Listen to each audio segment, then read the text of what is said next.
You're listening to the Good Question Podcast with Richard Jacobs. Our goal is to make each of our guests exclaim, that's a good question. I don't know the answer. Because when that happens, it means you, the listener, may be inspired to learn more beyond the interview and to ask great questions yourself that lead to new insights. In this podcast, we cover historical and current anthropology, comparative religion, and history. Welcome, and let's get started. Hello, this is Richard Jacobs with the Good Question Podcast. My guest today is author Dan Buglio. He has a website called painfreeyou.com. That's also the book. He's author, content creator. Currently is in Bucks County, Pennsylvania. Dan had chronic pain many years ago, back pain and sciatica since his 30s, and has learned not only to just deal with it, but to get himself to a point where he likely is pain-free. And that's what his book is about. And we're going to go into that and Dan's story. So welcome, Dan. Thank you so much, Richard. Appreciate you inviting me onto your podcast. Yeah, and I know you get asked this 8 billion times, but if you would, just tell me your story of pain, what happened to you. So in my early 30s, typical life, young kid, stressful job, long commute, renting a house, talking about having a second kid. Life was stressful. Married, marriage was good, but, no marriage is perfect. And bent over to put on my underwear one morning and had a major back spasm. And that began 13 long years of back pain and sciatica. I actually heard about this Dr. Sarno, who, what was his name? Howard Stern was talking about on the radio. Dr. Sarno in New York City helped Howard Stern get rid of his pain. And so that began past 25 years of fascination into the mind-body concept for pain. And took me a long time to figure it out, even though I bought all of Sarno's books. But eventually, after 13 years, I was able to end my pain. I've been chronic pain-free ever since, and that's been going on now 13, 14 years without any back pain or sciatica. Oh, wow. So there is a cure. The cool part is it has to do more with what the actual cause of symptoms are, more so than techniques to resolve those. People think chronic pain is caused by the body, a flaw in the body, and that's not always true. So the whole concept is that the brain controls the entire nervous system, including pain. And if the brain perceives danger, it will turn pain on. And once it turns it on, it can sometimes get stuck on if the brain continues to perceive that there's a problem. So is that how pain can go from acute to chronic then? Correct. Yeah. Most chronic pain is a mistake made by the brain. And the reason for that is because the body heals. What injury have you ever sustained as a kid or growing up that did not heal? Body heals. Yeah. You break a bone, they set it, it heals. You cut yourself, it heals. You burn yourself, it heals. The body is a healing mechanism. So chronic pain almost doesn't make sense under the framework that the body heals. So the brain, with enough fear and attention, can keep symptoms going for years or decades. Have you ever dealt with phantom limb pain? This sounds kind of like your techniques may work there as well. Well, phantom limb pain is just more proof that if the brain perceives there's an issue, it can create pain in a limb that's not even there. And phantom limb was something that Dr. Sarno spoke about early in his books as just more evidence that the brain is what's controlling the pain system. I don't actually deal with people with phantom limb pain because that would be an extremely small number of people. But we deal with anybody with any type of chronic pain, ailments, vertigo, dizziness, gastric distress, migraines. All sorts of long-time chronic conditions are very often caused by a brain perceiving danger and not necessarily an illness or a flaw in the body. I would guess there's certain brain disorders or personality types that would have a harder time with chronic pain. It seems like society is, on the whole, a lot more anxious and worried. So I would think that chronic pain has probably been on the rise quite a bit. I don't know if you've seen that or not, or is that not true? Well, I think in the United States alone, probably something like 25 to 30% of the population has some type of chronic ailment, whether it be pain or something else. It's an enormous percentage of the population has something going on. Yeah, that's crazy. Why do you think that took you so long to, when you were reading, you said you got all his books, you went through all his material, but it still took you 13 years. Like, what happened during that time? What did you try? Well, I was following the guidelines in Dr. Sarno's books. You talk to your brain, you think psychologically. His whole theory was that repressed emotions, primarily anger and rage, were perceived by the brain as dangerous. And if they were getting close to the surface, sometimes the brain would turn on symptoms like pain to distract us from these emotions that it had previously learned were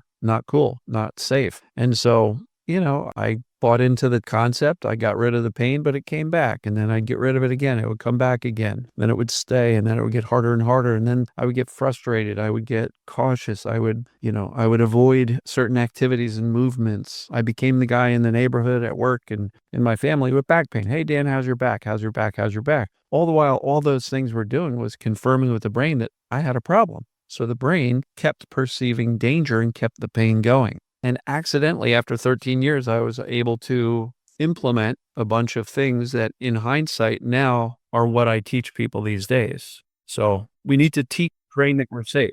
Okay. So what's an example of a typical case that will come to you?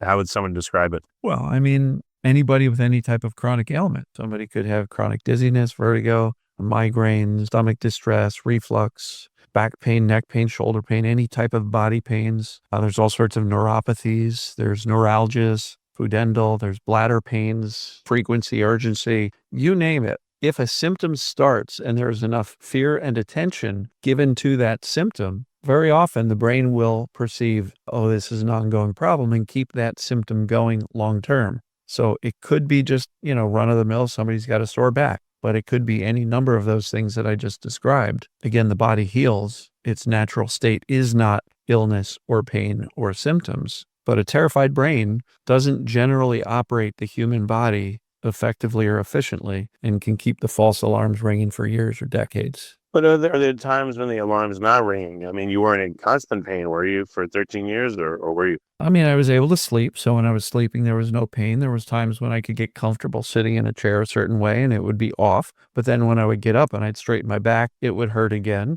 So yeah, it depends. Everybody's a little bit different. When the brain perceives safety, for example, I was sitting comfortably on a couch, brain says, oh, we're good here. But I was terrified of standing up and straightening up my back because that always hurt. And so the pain is, in my opinion, the interpretation of the brain of what is going on. It's an interpretation of the brain from the nervous system, the sensations coming from the nervous system in the body. And if it's viewed from a lens of danger or threat, the alarm goes on. And again, it can go on and stay on for a long time. When it onsets, do you think there's a particular thought process that goes on? Like, how quickly can their brain generate pain if it feels endangered? Does this happen again with that provocation, or is there like a series of steps that occur? Well, the brain's primary job is safety and survival. So the brain can turn on pain in a microsecond if it perceives danger. Just imagine the last time you touched a hot stove by accident, or the side of the oven by, for example. The pain is there before we even have any conscious thought. The subconscious and the brain is controlling it. Instantly, the brain is screaming, get your hand off the stove, and you get a sharp pain instantly. You pull your hand away, you look at it. Okay, I'm not burnt. Where's the pain? It's already turned off. All right. So the brain is responsible for warning us against dangers. In the case of chronic pain, it perceives the danger as ongoing. So there's no particular thought process. The brain's going to do what the brain does. But sometimes an onset of pain can come about from lots of life stress, death of a parent, divorce, lost your job, money problems, relationship problems, all sorts of different, we've all met somebody whose life is kind of in chaos. There's always something bad going on. And in some cases, the brain can perceive that as the danger and start firing up symptoms. And most people that I deal with can kind of look back at the onset of their symptoms and say, oh yeah, I had a lot going on. And we can kind of correlate it to what's considered a mind-body condition, which means life stress perceived as dangerous can start symptoms. But then, Richard, the challenge is that once we have symptoms, we kind of get looped into the medical system to try to figure out what's causing these symptoms and how to fix them, how to get rid of them. And in many cases, the medical system continues to perpetuate the fear because they don't necessarily have an answer as to why this 33-year-old guy named Dan had back pain from bending over to put his underwear on. Right? They didn't have an answer. And so there was a lot of fear because I didn't have an answer. And even if they did, injections, treatments, chiropractic, none of that stuff was working because I did not have a body problem. And so a lot of people get, kind of looped into the medical system, which just creates more fear and frustration that I'm broken and even the doctors don't know what to do. So there's only a certain subset of people that are, number one, open to these concepts, because most people are very much in the medical paradigm. And so it's difficult to say, wait, you're telling me my brain's causing the pain. My body's okay. And in actuality, for the vast majority of people, that's true for chronic symptoms, chronic pains.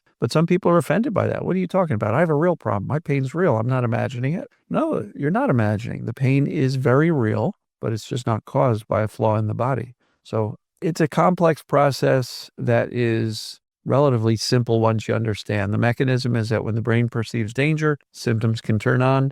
The solution is conveying to the brain consistently, incredibly, that we're actually okay. Yeah. What was the first moment of breakthrough? What did it look like for you? It was a long journey. I mean, like I said, started hearing about Dr. Sarno, the pain would go away. Wonderful. I got this figured out. And then later it would come back, and then it would go away and come back. So, what I did 13, 14 years ago is almost less relevant than what I'm seeing going on with my coaching clients and with my audience in general. When people are able to convey, well, number one, they understand what causes symptoms. The brain perceiving danger. There's a set of assessments that can be done, which essentially see how the symptoms are behaving. If they behave a certain way, those are really strong indicators that the brain is creating the symptoms and not some illness or broken part of the body. So I have a foundation of 4 items. What causes it? Does it apply to me? Is there a solution? And am I capable of implementing that solution? And once you have that foundation laid, it becomes a matter of knowing what's going on, responding to symptoms calmly, expecting things to go better, resuming activities, right? Because a lot of people I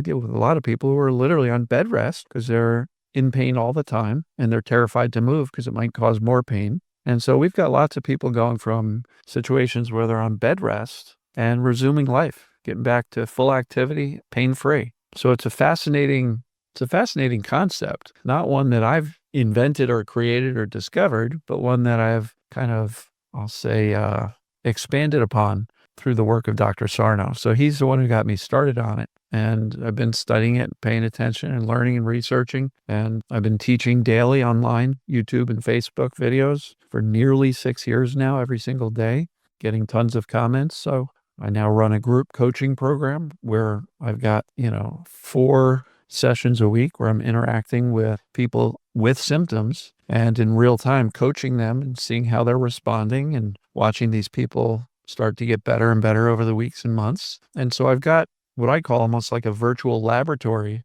where I can learn so much just by interacting with so many people with chronic conditions and almost testing out like, well, let's try this, let's try that, and getting the feedback almost in real time from the audience and the coaching clients. So I've learned quite a bit in the past 6 or 7 years doing these daily videos that I could have never learned, just studying the books from a couple decades ago. Well, is there an exercise you can do with listeners, even though you can't get feedback from them? Anything you could do to help them? Well, understand that there is an explanation for their symptoms that doesn't necessarily involve MRIs, X-rays, blood tests.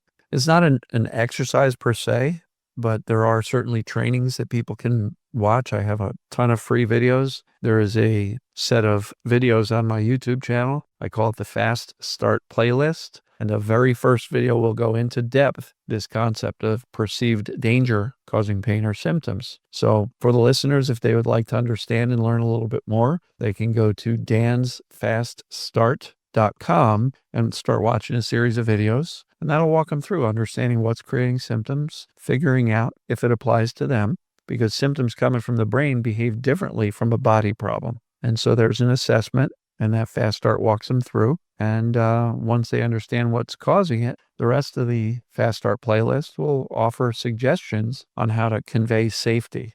It's a little bit more involved than I can kind of cover in a short podcast, but there are absolutely resources that would be available to your listeners. Well, that's great. You mentioned that pain from the brain manifests differently from maybe actual physical pain. How would someone tell where it's coming from? How would they identify that? Well, again, there's a series of questions that have been developed over decades of clinical practice, first from Dr. Sarno and then from a number of other medical doctors that studied under Dr. Sarno. So, for example, pain that moves, pain that turns on and off. When I say pain that moves, it could be the front of the knee to the back of the knee, to the right of the knee. Could all still be in the knee, but it's still moving to a degree. Sometimes we have pain on both sides of her body, bilateral, which is very unlikely in the case of an injury that we have the identical pains on both sides of our body and the identical injury. Sometimes pain will, rise up under very stressful situations. It'll calm down or go away completely when somebody goes on vacation, which that doesn't make sense if you got a bad back, right? So there's indicators in how the symptoms behave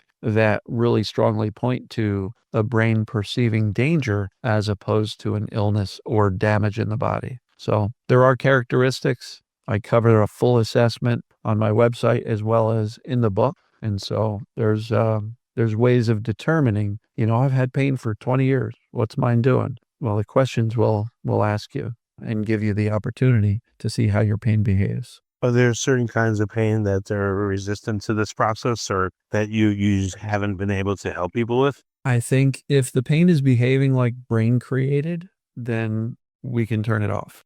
The rule of thumb here, Richard, is if somebody's got something going on, the rule of thumb is go rule out anything significant, critical, life-threatening, right? You got chest pain, go to the doctor, have your heart checked out. You can't breathe, go to the ER, make sure they check out your lungs, make sure there's no cancers, tumors, infections, right? We want to be very wise. Go see your doctor first. But if they give you a reasonably clean bill of health and say, no, you're not sick, you're not dying, there's no tumors, cancers, infections, you got a body pain, there's no fracture, then we can say, okay, nothing, I'll say serious or catastrophic going on. Now we can start evaluating the symptoms and say, how are they behaving? And that way you've got the best of both worlds because you're ruling out, hey, doc, am I dying? No, you're not dying. Go home. You're fine. You may still be hurting a lot, but at least you have ruled out anything significant that may, that would need to be dealt with by the medical profession. But the assessments can really help rule in the mind-body condition or the brain-caused set of symptoms. Will mind pain, will it amplify pre-existing pain? Do they work together? Is that where the brain learns sometimes how to, put people into pain in a particular area? Well, there's no rhyme or reason why I had back pain and somebody else had headaches or migraines, right? There's no way to figure that out. Can fear amplify existing pain? Sure, you break an arm and you're terrified and you're freaked out and you're staring at it and you're witnessing the symptoms and the pain all the time. You'll probably suffer more than the person who goes, okay, broken arm, it's in a cast. Let me just trust that it'll heal. And I'm going to go about my day and do my best not to bang that into the desk, right? Fear can amplify normal bodily injury pain. Case in point, a lady I worked with years ago was telling me that she had knee surgery. She was reluctant to go into it. She thought the knee was probably okay, but was kind of pushed into surgery. And it was likely this perceived danger pain, meaning brain was creating it. It was likely that, but she was pushed into surgery. After surgery, she was shocked at the post-surgical pain and she freaked out. She thought the surgeons botched her surgery. 4 MRIs later, 6 knee doctors later, everybody says your knee looks perfect. There's nothing wrong with it. But because she freaked out, she taught her own brain that she had a bad knee, which meant every time she climbed the stairs or walked far, it was screaming in pain. The post-surgical pain was real. The body healed, which meant the pain should have gone away based on this particular person's fear and focus on the symptom. And most importantly, the decision she made that the surgeon screwed it up and therefore she had a permanent problem is why the brain turned on the symptom and kept that alarm, the false alarm ringing for years, right? Misinformation can cause the brain to perceive danger where there is none. Surgery had healed. 6 doctors told her it healed, but yet because of her decision about the surgery, her brain kept the pain on. So we have to get really down to the crux of, okay, do you, Richard, have perceived danger pain? Because if you have a body pain, it should heal. And if it hasn't in 6 weeks, 6 months, then most likely your brain is involved in the perpetuation of the symptom. So this lady, did she work with you and did you coach her and were you able to help her? This was a person who was interacting through Facebook. And I don't know her outcome because every time I would try to convince her that, she's got to really look at how the symptoms are behaving and that perhaps her knee was not permanently damaged by the surgeon, she'd get very defensive and didn't like me so much. So the people that are able to get better are the ones who would like to understand the true root cause of the symptoms, but you can't help everybody. And the people who struggle the most to get better are the ones who are still filled with doubt. The doctor must have missed something. Maybe I need another MRI. Maybe I need another blood test. I still feel awful. The symptoms are too severe. You can't be telling me my brain is doing all this. And so the resistance to the syndrome is part of the syndrome. The people who get better look at it factually, do the assessments, and make a decision that, okay, this makes complete sense, and they commit to it, and then they can begin teaching their brain, I'm actually okay, I'm actually safe.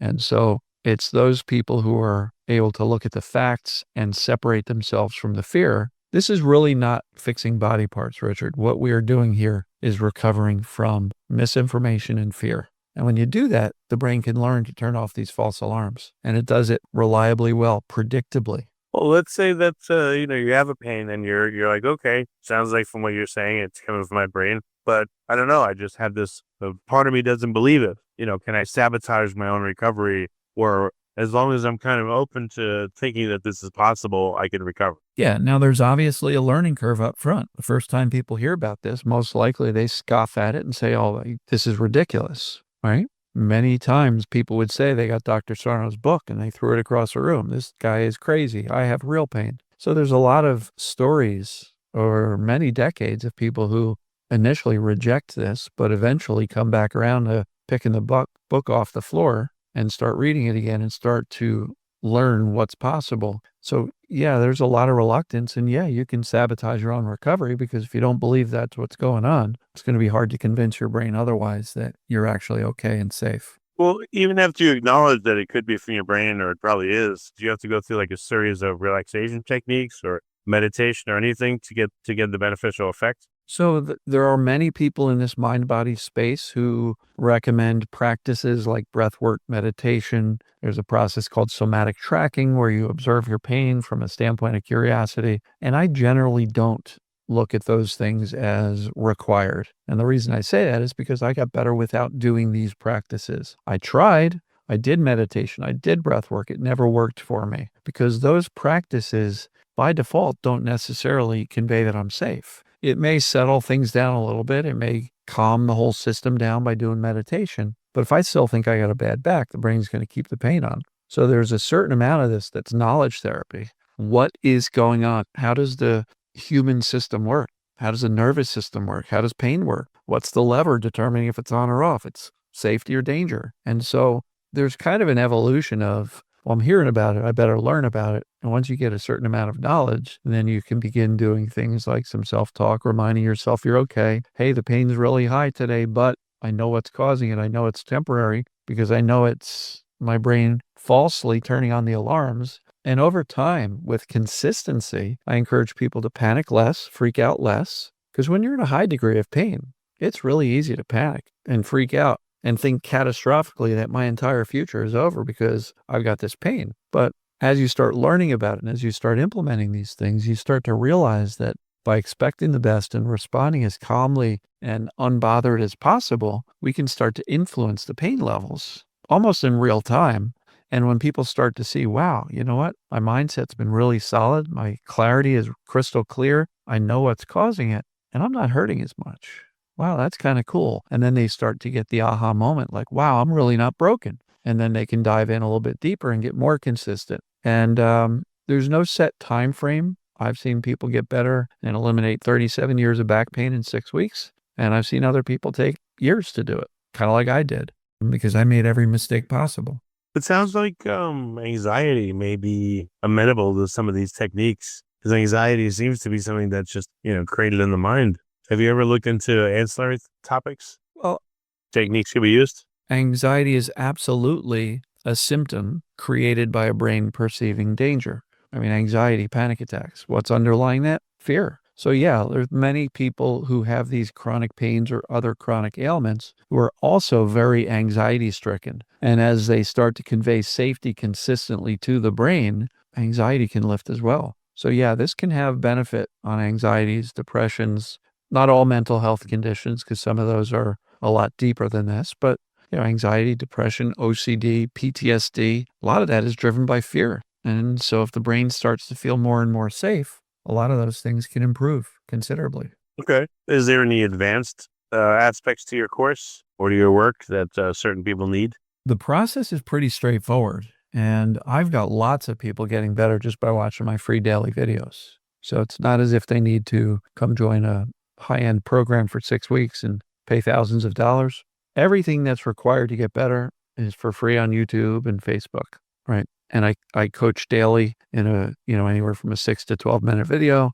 So dansyoutube.com. People can follow along on the daily videos, but lots of people are getting better with that. I don't think there's like a level 1 recovery and then you need to step into level 2. I think it's all just one big process of convey safety consistently, credibly, to the point where it outweighs the brain's misinformation and false perception of danger. And, you mentioned early on my book. I just published a book a month ago called Pain-Free You. And the book walks you from start to finish on what's causing it, how to do the assessments, how to convey safety to the brain, how self-esteem and how we treat ourselves is involved, how emotions are involved, and teaching the brain that emotions are safe. I mean, it goes through pretty much everything you need.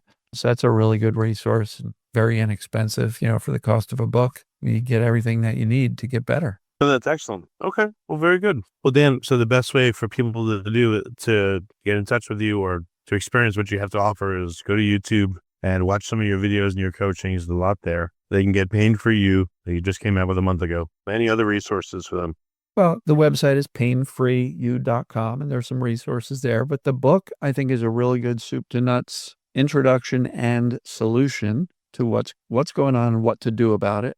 If you're not a reader, it's on audiobook. So Audible, Spotify, you can find it there under Pain-Free You. But if you just want to poke around and watch a couple videos, dansfaststart.com is a great introduction to the concepts. And the YouTube channel is dansyoutube.com. It'll bring you right into my channel. But tons of free resources. And I know that people get better. Got over 100 success stories on my channel already, and many of which never paid me a dime. A lot of them just got better. Oh, that's really cool. Yeah, it's really a humbling thing to be able to help so many people. You have pain doctors out for your blood? No, as a matter of fact, some of them are sending me clients. It's fascinating. That's cool. There was a doctor in Germany who I met at a workshop. He says, oh yeah, your name and YouTube channel is on a list of resources I give to any of my chronic pain patients.